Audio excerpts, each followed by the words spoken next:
Здраво! Јас сум Калија Димитрова, а вие слушате Медуза Токс. Феминистички разговори за преживувањето, живењето и процетувањето. Здраво на сите и добро дојдовте назад на Медуза Токс. За тие што не слушате за прв пат и гледате за прв пат, ние сме феминистичката платформа Медуза, а јас сум Калија Димитрова, главна и одговорна уредничка на платформата. Денес во очи на новата школска година ќе разговараме за менталното здравје кај младите. Моја соговорничка е Ана Попризова, која што е психолог и терапевт, но истовремено има и 25 годишно искуство како професорка по психологија и училишен психолог во Средното училиште Орца Николов, кај што всушност и јас бев средношколка, така што со Ана се знаеме одамна. Ана, добре дојде на Медуза Токс. Добро ве најдов, поздрав до слушателите и гледачите. Фала ти уште нешто прифати мојата покана.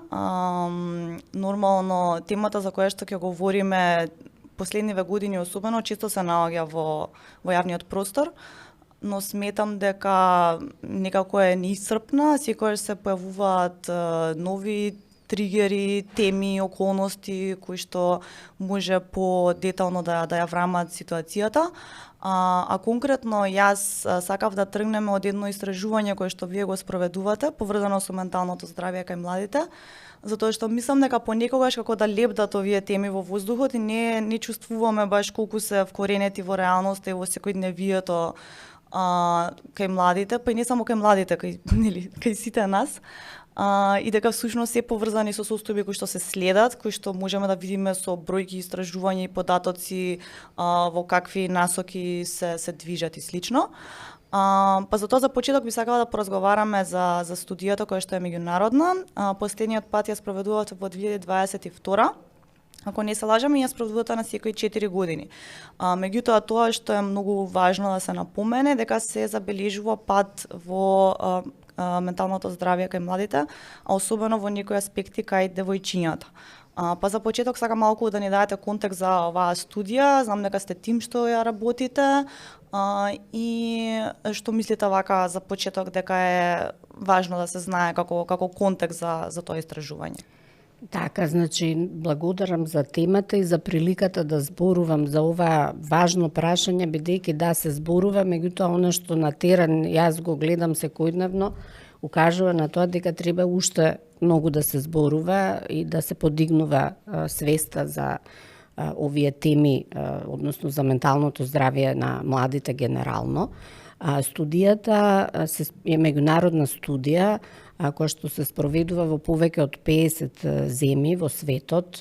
Македонија е веќе 20 години вклучена во спроведување на студијата и еве навистина ми представува задоволство да кажам дека последниве години, односно последниот циклус навистина студијата стана препознаена во јавноста, затоа што на неколку пати беа презентирани резултатите и поранешната прва дама организираше цела презентација горе во председателската палата, каде што се презентира резултатите и се дискутира пред значајни личности. Понатаму, изминатата година на Универзитетот Свети Кирил и Методи беа презентирани организирано од страна на катедрата по психологија пред да кажам, академската јавност и пред ученици и пред представници на стручните служби од училиштата и секако и понатаму работиме на промоција на овие резултати, затоа што сметаме дека се навистина релевантен показател за тоа што се случува со младите на наша територија, во нашиот регион. Се спроведува на значаен примерок од околу 5000 ученици на македонски и албански наставен јазик и се опфатени ученици на возраст од 11, 13 и 15 години. Едноставно да кажам, како што ПИЗА е тестирање попознато во јавноста кое што мери знаења на учениците, Оваа студија токму се осврнува на прашања врзани со менталното здравје, исто така меѓународни и вклучува, истите сетови на прашања се задаваат во овие сите држави што се вклучени и врз основа на тоа се прават анализи, се споредуваат податоците, се интерпретираат, се толкуваат и слично. Тоа што можеше да се забележи од последната студија, како што спомнав, е дека има пад во менталното здравје кај младите, но и дека има дискрепанца помеѓу симптомите кои што ги чувствуваат и пријавуваат момчињата и девојчињата. Дали може малку за тоа да поразговараме? Па да, значи еве еден податок кој што мислам дека е добра илустрација за ова е дека 64% од девојчиња на 15 години, а 37% од момчиња на 15 години известуваат за постоење на повеќе психосоматски тегоби, како што е нервоза, раздразливост, болки во стомак, главоболки, болки во грбот, проблеми со спиење, почесто од еднаш неделно. Што се некои показатели кои што укажуваат практично на таа една состојба, тие психосоматски манифестации укажуваат на една состојба на намалена енергија, анксиозност, да кажам и некакви депресивни состојби, кои што, бидејќи јас работам и во училиште, навистина позначително девојчињата ги пријавуваат, известуваат за нив. И сега, тоа можеме да го разгледуваме од повеќе агли, но и во однос на ниска општа добросостојба, значи процентот кај девојчињата се движи околу 38, додека кај момчињата околу 16 на иста возраст. И ова гледано во однос на возраст се показатели кои што укажуваат дека тие генерално, ајде да кажеме, полошо се чувствуваат. Особено тоа што го прочитав е алармантна ситуацијата кај девојчињата што се на 15 годишна возраст. Како го интерпретираме ова како податок? Што се случува токму на таа возраст, освен што очигледно тогаш тргнуваат во средно училиште, вие бидејќи сте во таа средина, може имате баш добар увид во ситуацијата. Па на 15 години настанува таа промена, премина од основно во средно училиште, се потребна е нова адаптација во училишната средина, очекувањата се големи од околината, од родителите, од наставниците и сето тоа очигледно дека девојчињата побурно го доживуваат. Дали сега нешто помислив, затоа што има две, како да кажам, насоки на кои што може да се интерпретираат овие податоци. Едната насока е дека можеби едноставно девојчињата се чувствуваат полагодно да ги пријават овие симптоми, а можеби момчиња да ги чувствуваат истите. Дали тогаш, ако така ја гледаме ситуацијата, може да се каже дека тоа е нешто позитивно, не позитивно сега која е загрижувачка ситуацијата, но дека можеби е позитивно што се чувствува доволно лагодно во некоја средина, дали е тоа училишна или во овој контекст е конкретно истражување што го работат експерти, дека едноставно се чувствуваат лагодно да кажат како се чувствуваат. Особено пред некој што е возрасен, што можеби и не го чувствуваат како толку близок, затоа што и тоа го покажуваат податоците, дека како што одминува возраста, се помалку доверба имаат во возрастните. Па сега, она што можеме да го разгледуваме е токму таа, да кажам, родова улога или родов стереотип дека тие треба да бидат посензитивни, треба да бидат поосетливи, дека тоа треба повеќе дека тоа е поблиско до она што од нив се очекува. Меѓутоа сепак мислам дека е врзано и со општото доживување и со традиционалните вредности кои што даваат дополнителен притисок врз девојчињата на оваа возраст. Дали може малце ово да го поконкретизираме од тоа што го гледаш на терен во средното училиште и верувам дека имаш и контакти со родители и слично. За каков вид на притисок точно станува збор што може да доведе до чувства на анксиозност и депресија? Мислам, сите знаеме кои се традиционалните родови норми, но како се прави таа корелација кај вас, психолозите? Па добро, се оно што можам да го кажам е дека може би значи притисокот сите возрастните го прават врз околината. Меѓутоа очекувањата од начинот на кој што девојчињата ќе реагираат, ќе се пројават во околината, ќе ги искажат своите потреби, ќе се застапуваат себе си, е различен отколку она што е типично за момчињата. И мислам дека тука веќе на 15 години, затоа што притисокот е зголемен, а од друга страна, заради возраста, нели што кажавме, од друга страна веќе се поусвоени вредностите, очекувањата, стереотипите, девојчињата едноставно влегуваат и настапуваат од тие усвоени улоги. Тоа што мене ми беше многу интересно и повторно поврзано со истата студија е дека значи од една страна знаеме дека традиционалните родови норми и ограничувањата кои што тие ги носат влијаат лошо кон менталното здравје кај младите, особено во тој период кога нели пробуваат да или експериментираат со идентитети и слично и баш им е потребен поттик за слободно да се изразуваат, а во средина како нашата токму се случува обратното. Меѓутоа голем дел од нив декларативно се за традиционални родови норми. Особено тоа што мене ми беше интересно е дека дури во овој поглед има дискрепанца помеѓу момчињата и девојчињата, односно поголем број на момчиња, според тоа што јас го прочитав, секој второ момче и секој шесто девојче кажува дека е за традиционални родови норми. Дали ова директен резултат на образовниот систем, на воспитувањето домашно или како да го разгледуваме?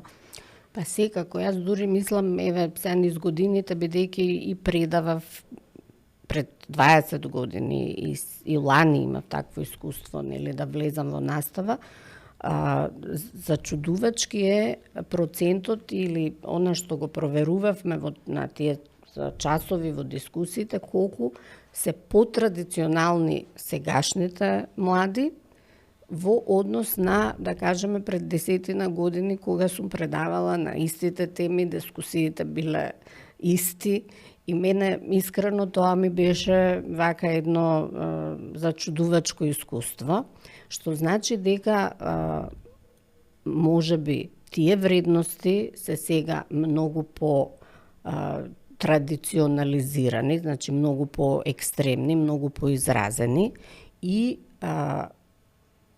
образовниот систем од една страна, заради тоа што постојано зборуваме за таа ограниченост и во наставните програми, и во наставните содржини, недоволната едукација на наставниот кадар, значи и родовата рамноправност, и родовата дискриминација, мислам само како флоскули се доживуваат.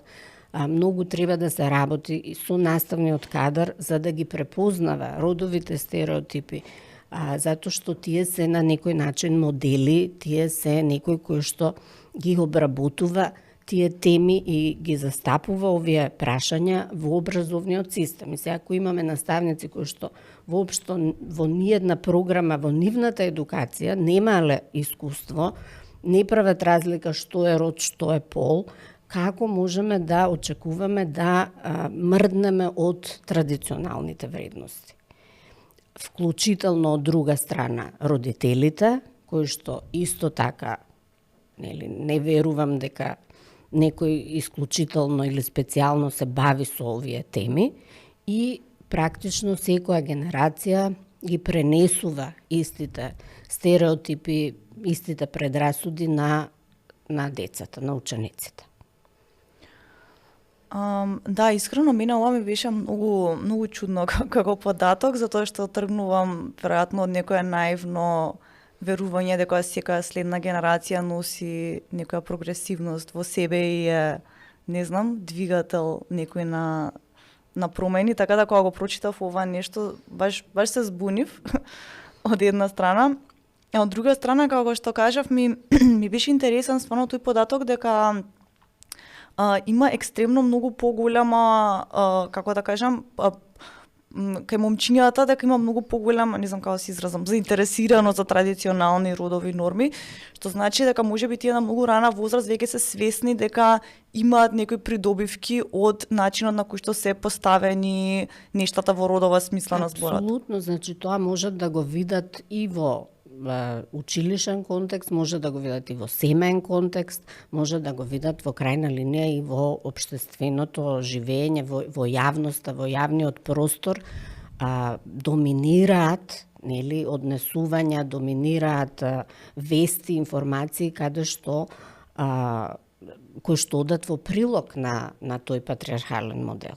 И тоа е она на што тие се изложени, тоа е она што тие го интернализираат и тоа е во крајна линија тоа што го искусуваат, нели, како први искуства и потоа се држат заради таа, нели, некаква позиција на моќ која што ја носи таа улога. Да, апсолутно. Кој што тоа така знаеме дека подоцна во животот носи ред други проблеми од нели традиционалната улога на машкост која што им се доделува на момчињата. Да, значи сега е популарна таа не знам како да кажам, во секојдневните мои среќавања се случува да тие не препознаваат што значи нели она традиционална мажественост, девојчињата не препознаваат што значи контролирачка врска. Значи ние правевме едно истражување на некоја ученичка иницијатива каде што повеќе од 40% од испитаниците, нели, во рамки на училиштето не препознаваа што значи контролирачка врска. Тие мислат дека тоа е од љубов, дека е од љубомора и така натаму. Што за мене исто беше нели малце чудно, да кажам. Да, ова е чудно. Укажува на тоа дека треба да се работи, а дека партнерските врски, партнерските односи се многу значајна тема за средношколците, затоа што тогаш се случуваат првите врски, тогаш се случуваат првите искуства на некакви релации.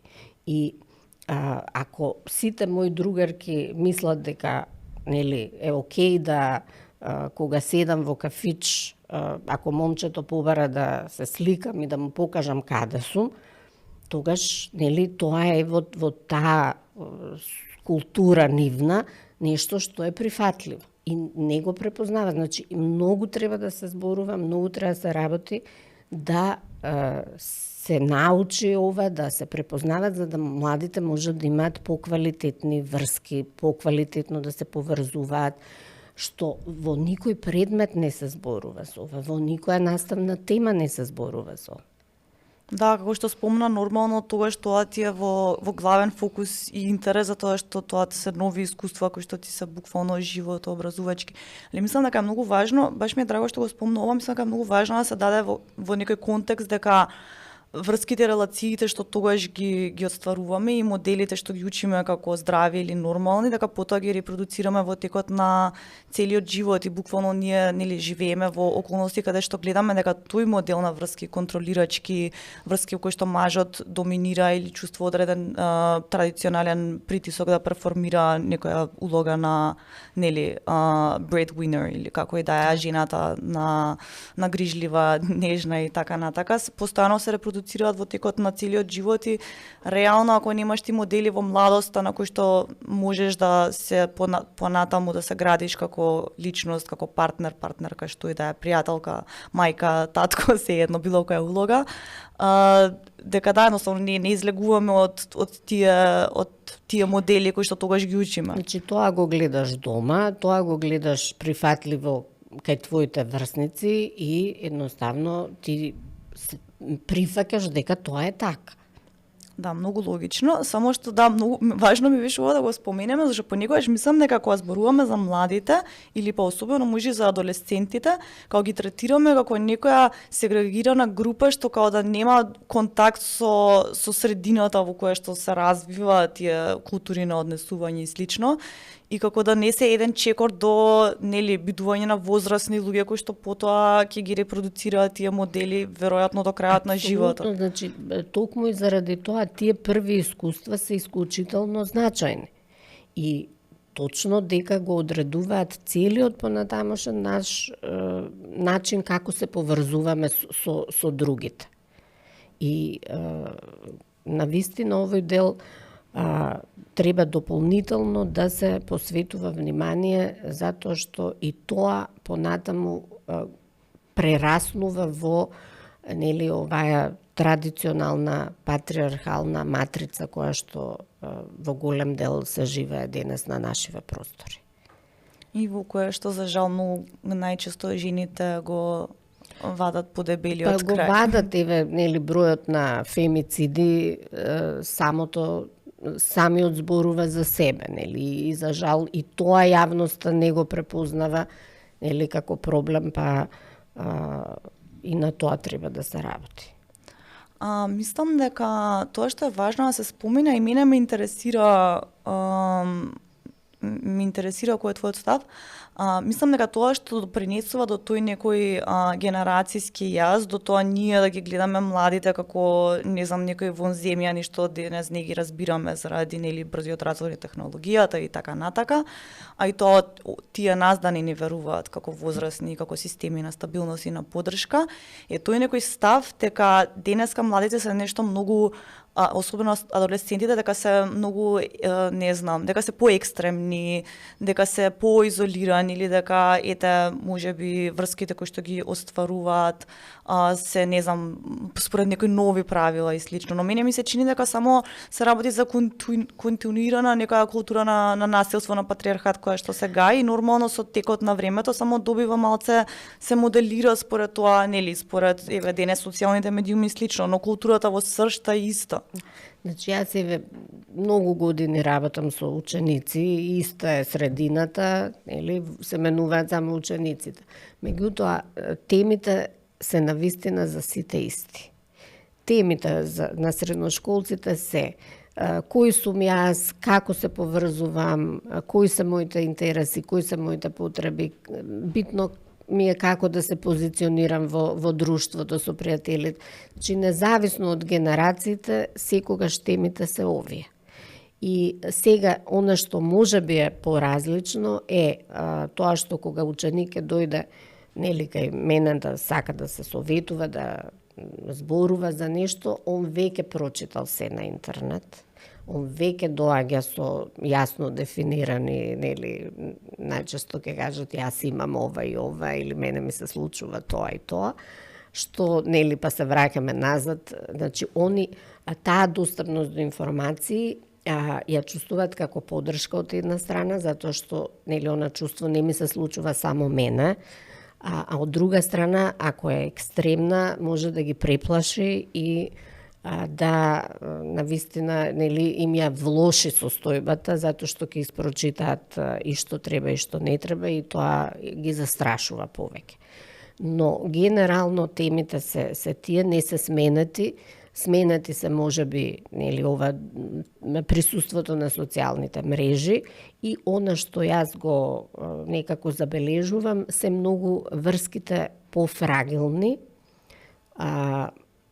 помали групи, значи не се поголеми друштва, порано имаше тенденција да бидат во некои поголеми друштва, сега се некои по тројца, четворица во помали групи комуницираат меѓу себе и она што исто мислам дека е врзано, имаат многу повеќе можности и заради тие можности им е намалена комуникацијата во живо. Значи, они сега многу полесно би одбрале, не знам, да седи дома и да гледа серија, отколку да излезе со со врсници, не знам, да оди да шета некаде или да оди во кино и така натаму.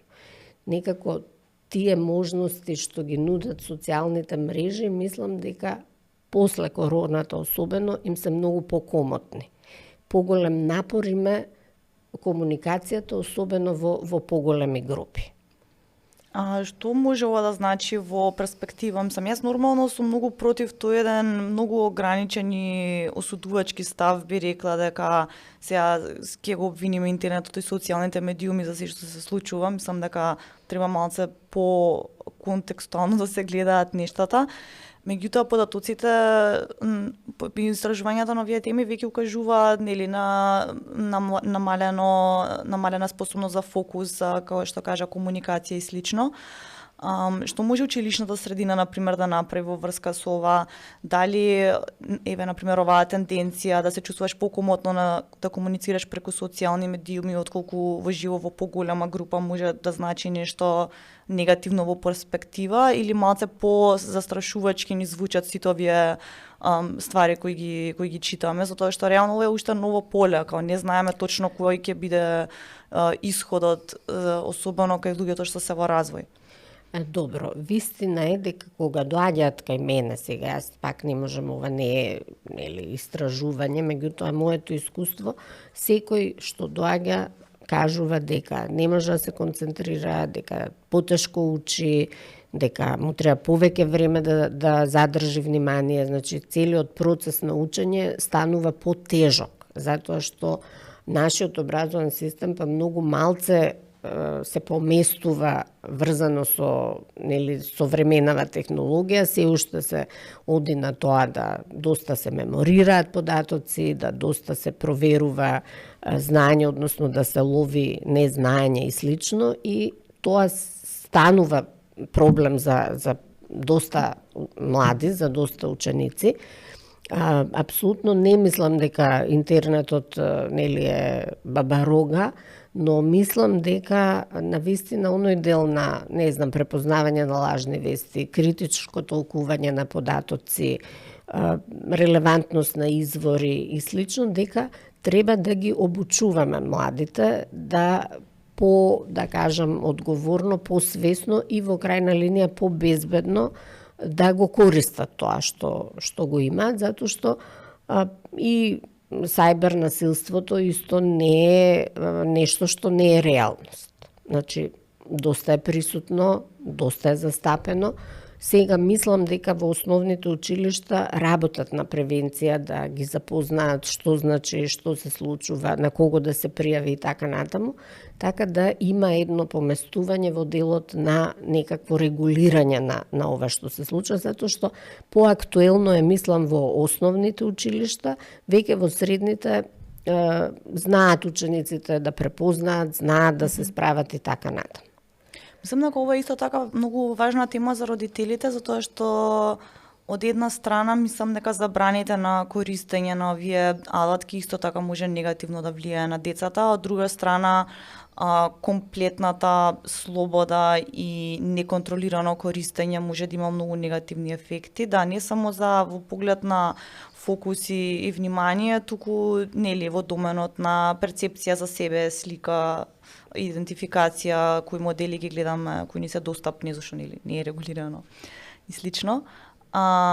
Така што да, веројатно уште треба како општество да испробуваме кои модели на користење се најадекватни за која возраст и слично. Значи, ако поидеме од тоа дека денес креатори на јавното мислење на младите се овие како ги инфлуенсери или блогери, влогери, ја не знам ни што се веќе тие, а родителите немаат ни појма што нивните деца, кого следат, што гледаат на тие социјални мрежи. Значи, еден дел кој што е многу важен, родителите го испуштаат. И тука сега, значи, повикувам да родителите поразговараат, или да видат кои се тие инфлуенсери, кои се тие личности што ги следат, затоа што тврдам дека половина родители воопшто не размислуваат и не се свесни за постоење на тоа. Таа е веќе една цела субкултура на влијание. не дека тоа со идеја да се спречи, меѓутоа за да бидат поблиску до возраста и до оно што се интереси на нивните деца.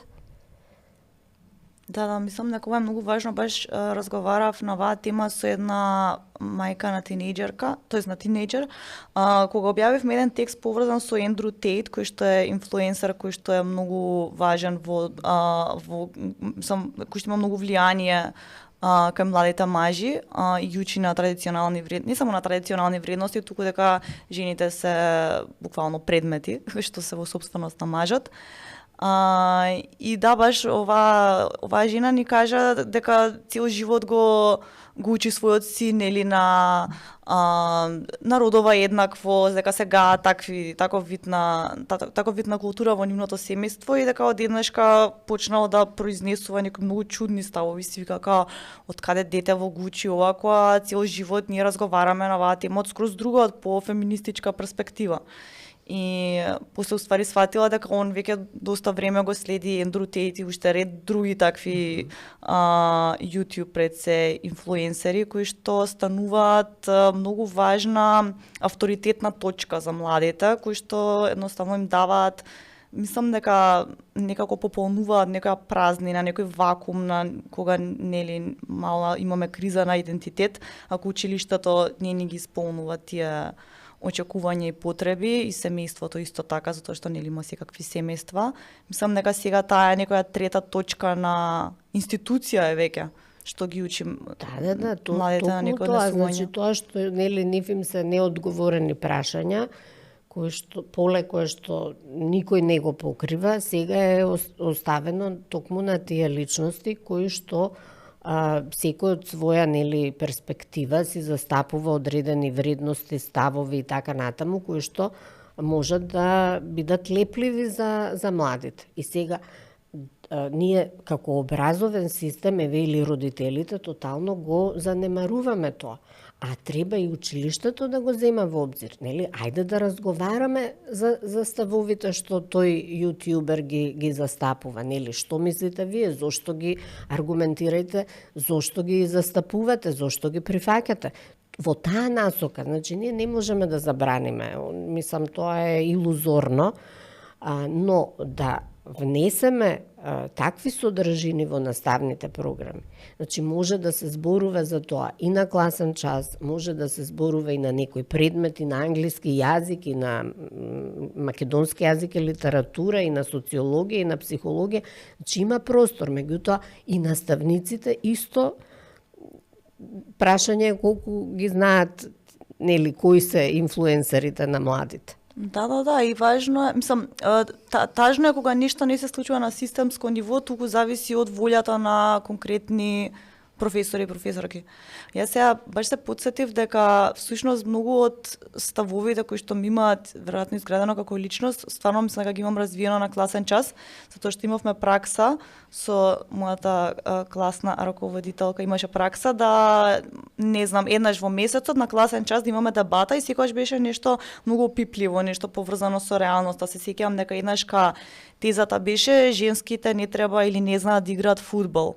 И тоа се некои теми кои што онака можеби на 15 години во слободно време и нема толку интензивно да размислуваш, ама кога ги слушнеш тие спротивставени аргументи, затоа што нели ти седнуваш на местото што ти е доделено, не според сопствените убедувања, што исто така мислам дека е добро зашто дебатата го има тој метод.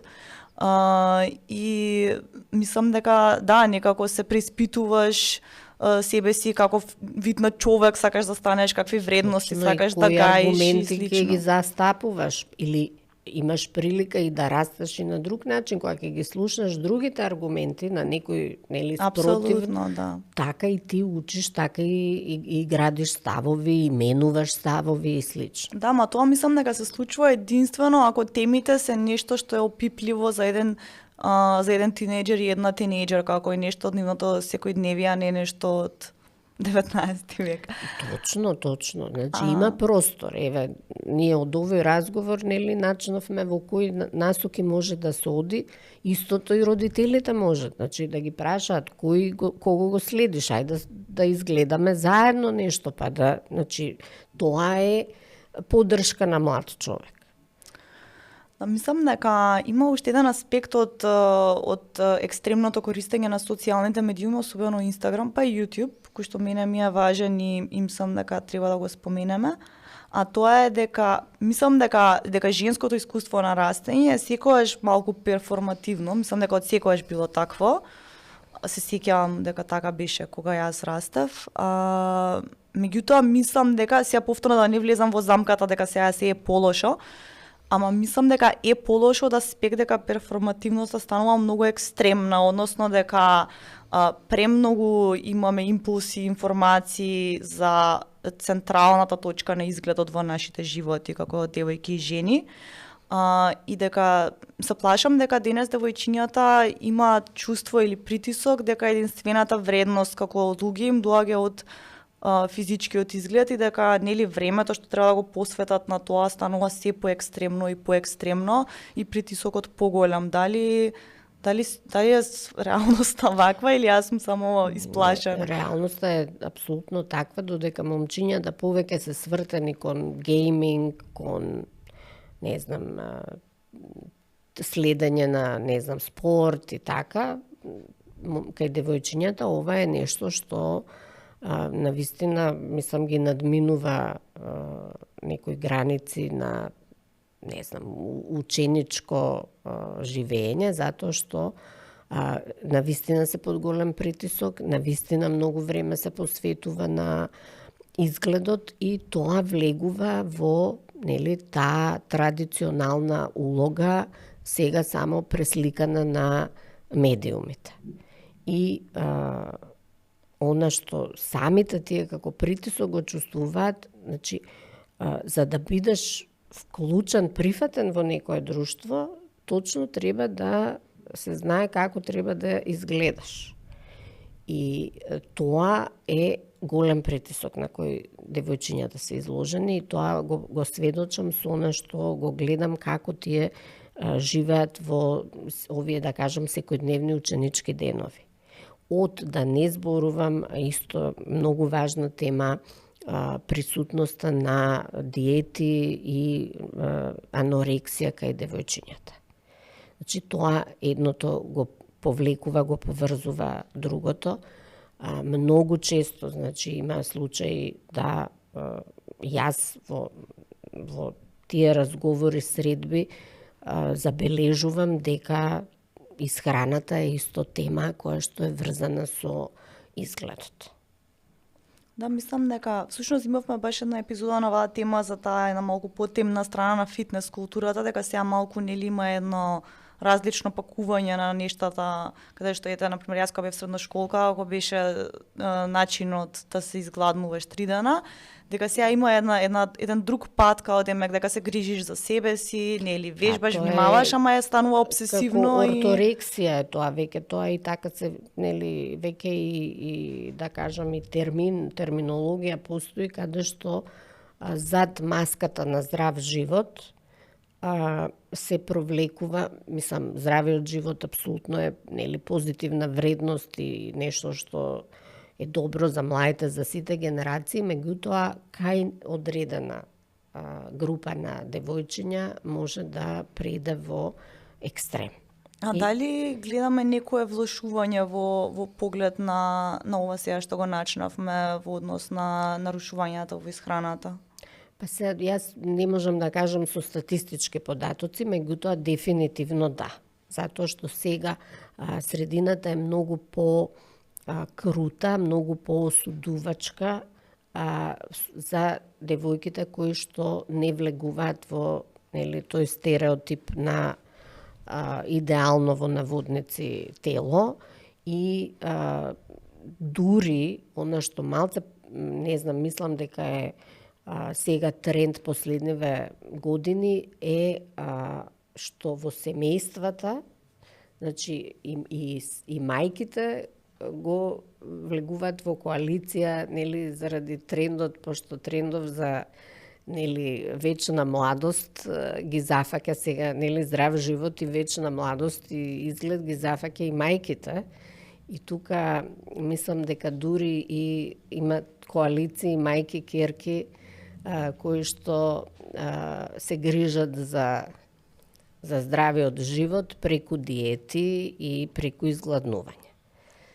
Да, мислам дека фала ти што го спомнува. Да, мислам дека тоа е особено језиво, дека мислам со ова гледаме дека нели камшикот на женственоста е нешто што најчесто си го носиме до крајот на животот и само се провлекува во различни форми, но мислам дека тоа што е важно да се спомене во овој момент е дека ние што сме нели возрастни треба да бидеме пред се, не пред се, туку треба меѓу другото да бидеме и модели нели на младите за некоја попозитивна слика за себе си, што вклучува самодоварба, која што е нели отаде физичкиот изглед и ги вклучува другите аспекти на себството. Да, но сега мислам дека потврдуваме искрено. еден средношколец, исто сакам да кажам дека кај момчињата е трендот на вежбање.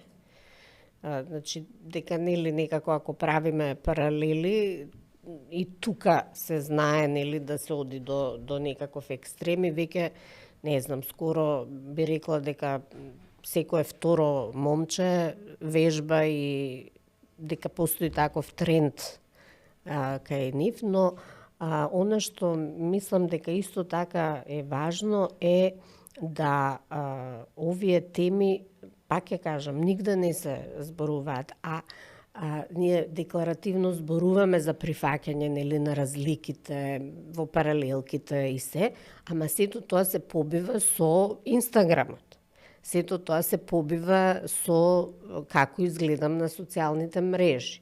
И сега тоа соочување нели е многу подрастично затоа што еден израз на средношколците е Инстаграм, се социјалните мрежи. Тоа е плюс еден, нели сега, како да кажам, дополнителен идентитет, бидејќи и така се прикажуваат. И уште е поголем притисок. Не знам дали успев да го артикулирам она што сакам да го кажам, ама во таа насока дека сега... Не ми беше јасно. Да, добро. Да, мислам дека... Нас да не е јасно. Не, па тоа е, да, мислам, зашто и ние и возрастните веќе го живееме тоа, само што нели идеме со идеја дека ние имаме малку по цврста идеја за себе си и не сме толку ранливи.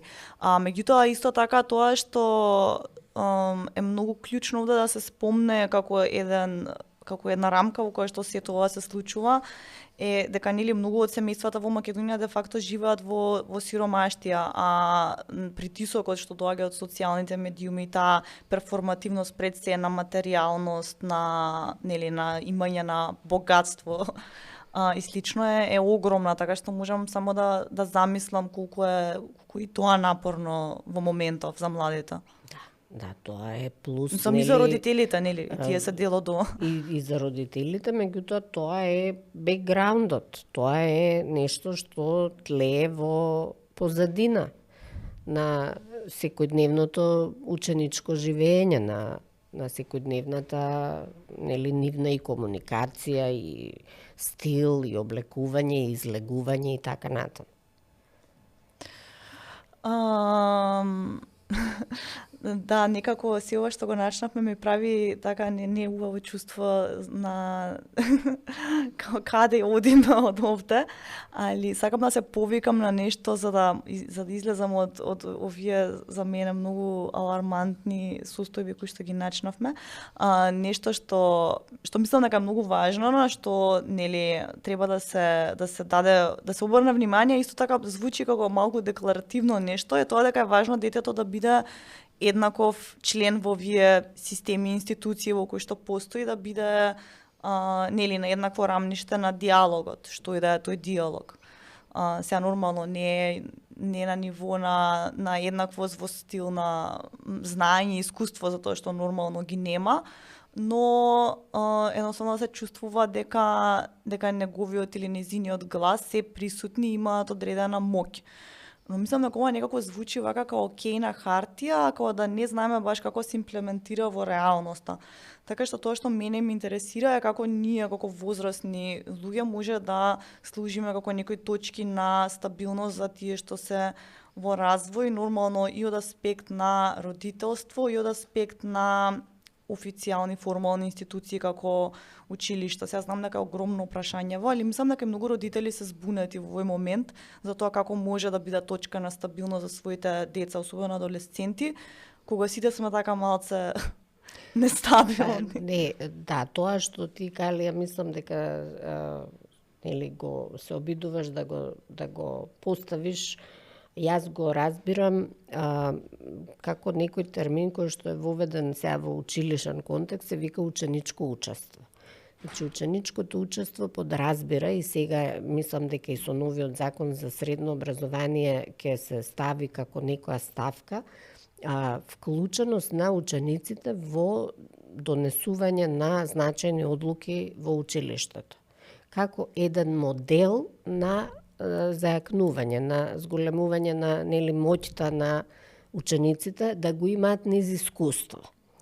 Како родителите тоа нели би го правеле, јас еве прифаќам дека сега има и тоа свесно родителство, дека се повеќе се зголемува свесноста на родителите дека родителството е нешто што бара работа на себе, што е нели излегување сепак од традиционалните модели, но за родителите доколку не работат на себе, многу е тешко да направат нели квалитетен скок затоа што и самите растеле во патриархален модел и бара многу свесност, бара многу лична работа на себе и така натаму, што воопшто не е лесно. Но за училиштата јас верувам дека тоа ќе значи поместување, затоа што веќе и во самата регулатива ќе бидат ставени учениците и нивните тела ќе бидат ставени во една по-проактивна позиција.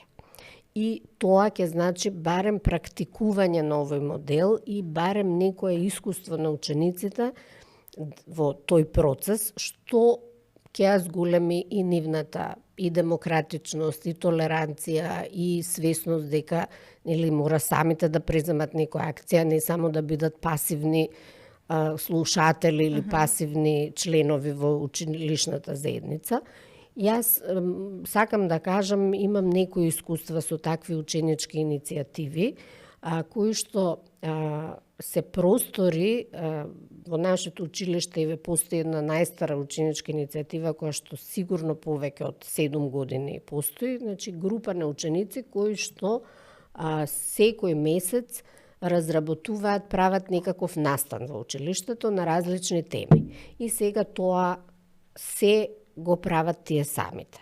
Значи, од избор кои да бидат нови членови, од избор на активноста, од организација, од кого да вклучат, кого да повикаат како гости, до тоа да самите бараат, не знам, сокчиња и не знам што ќе поднесат барање до некоја компанија и овие ќе им донираат. Значи, тоа е веќе едно искуство каде што самите преземаат некаква одговорност и акција. Сега, би сакала да тоа биде повеќе врзано со позначајните нели прашања во училиштето, меѓутоа сме имали и такви искуства. Значи, ученичката заедница, доколку навистина добро се организира, да самите тие си ги избираат представниците, самите да го тераат тој процес, може да влијае и на одлуките кои што се донесуваат во училиштето. Имавме еден случај каде што самата ученичка заедница, млани или прикладни, иницираше промена на бројот на тестови во текот на една недела кои што може да ги имаат учениците. Што, нели, сепак е малце по, да кажам, врзано со нивните реални проблеми. Да. А секако дека треба и уште да се работи, затоа што се уште оној однос може би се зборува за насилство помеѓу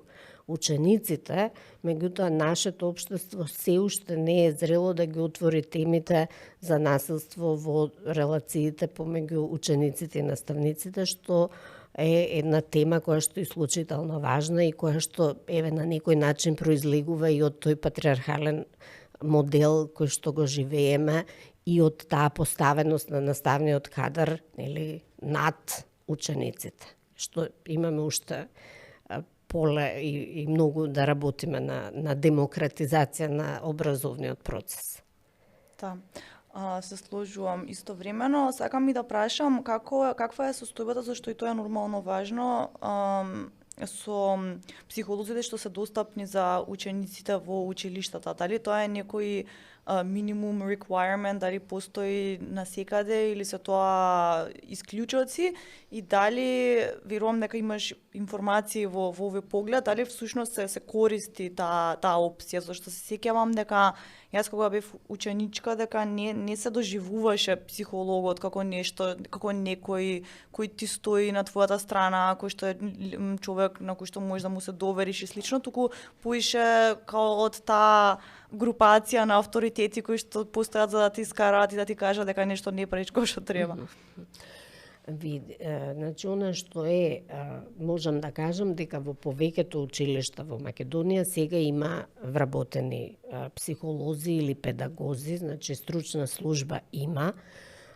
Друго што е важно е дека ако кажам сега еве дека на 1100 и кусур ученици има еден училишен психолог кој што нели треба да работи со ученици, родители, наставен кадар, проекти, други административни обврски што ги имаме, значи практично се сведува да ја само гасам пожари. Затоа што бројот на деца е преголем и не сум ефикасна. Значи или еден дел, нели делот на превенција не можам да го покрием заради тоа што имам нели некои приоритети кои што морам да ги следам, деца кои што се под ризик, некакви семејни ситуации и така натаму. Така да во тој дел апсолутно она што недостасува е да се направи норматив. Нели мене ако ме прашуваат, тоа би било на некои 300 ученици да има по еден стручен соработник за да имаме некаква издржлива покриеност. Друга работа што исто така е значајна е дека стручните соработници сметам дека им треба дополнителна доедукација, затоа што нашите факултети повеќе одат на фонд на знаења. Значи, ние изучуваме на факултетите различни, стекнуваме знаења, меѓутоа советувањето во училиште е вештина. И многу стручни соработници не се чувствуваат вешти во тоа, односно им треба дополнителна доедукација, затоа што со знаење не можеме да развиеме вештина и тоа би значило да, не знам, или дополнителни доедукации да има, или да има супервизиска мрежа која што би била поддршка, затоа што секаде во светот секоја помагачка професија подразбира супервизија. Нели мојата работа, јас дали добро сум постапила во одредена ситуација, кој тип на поддршка ми треба и така натаму. Тој дел воопшто не постои во нашите служби и најчесто стручните соработници се прегорени заради тоа што нели е мал бројот и се трошат од генерација на генерација затоа што реален систем на поддршка во училиштата нема, а очекувањата од сите и од наставниците, пошто они ќе речат оди кај психологот, нели не се замаре, и од директорите, и од учениците се преголеми. И тука треба да се направи некаква нова реорганизација. Има некое поместување, значи ние направивме некоја мрежа на стручни соработници кои што ги обучувавме за менталното здравје, со материјали, со поддршка, со се, меѓутоа тоа е се уште во зачетоци. Да, верувам дека така, иако гледам дека интересот на темата, ако ништо друго, е зголемен, реално едноставно не беше полен интерес порано, не беше менталното здравје општо, а особено пак и младите не беше нешто што постоеше како општествена тема, така што мислам дека веројатно како и со се друго, диалогот е првата точка за поместување на нештата. Да, диалогот и свесноста дека ако сакаме ментално здрави млади, ние треба да работиме на ментално здравје на наставниот кадар, кој што исто така е тотално занемарено, и наставниците се прегорени, и наставниците се често пати под страшен притисок од нели службите други, да не изборам низ годините, нели имавме и екстерно и сега матура и така натаму, без реална подршка да им се даде ни во процесот ни на образование, ни во секојдневната работа. Статусно исто, нели, еве сега се актуелни процентите, нели, до сега дојдовме до 229 денари зголемување на платите, па сега еве се оди на 5%. Значи, сето тоа ги истрошува и наставниот кадар, кој што, нели, е во директна интеракција со учениците. Ако имаме анксиозни, депресивни наставници, како може да очекуваме дека тие на часовите, нели, ќе будат интерес, ќе можат да креираат здрава средина. И практично треба да се работи на ментално здравје на целите училишни системи, за да може да зборуваме за подобрување на здравјето на младите. Да, фала ти, Ана, вака фино што го поврза како за крај, затоа што мислам дека понекогаш проблемите со кои што се соочуваме како општество ги гледаме премногу изолирано и гледаме некој исход, например, влошување на менталното здравје кај 15 годишните девојчиња, а не успеваме да видиме како има милиарда други нели цртички кои што ги поврзуваат и кои што го нели на крај резултираат со некаков исход што го гледаме во форма на бројка. Така што да, апсолутно мислам дека секогаш кога зборуваме за менталното здравје треба да се тргнеме малку од таа идеја дека зборуваме за еден индивидуален проблем за еден човек, едно дете и слично, и дека секогаш зборуваме за всушност системски проблем и системска заложба. Да, тука е се нели да завршаме, еве можеби нели како што сме при крај прашање на ментално здравје на ниво на држава, односно регион. Или едното произлегува од другото, се е поврзано на некој начин.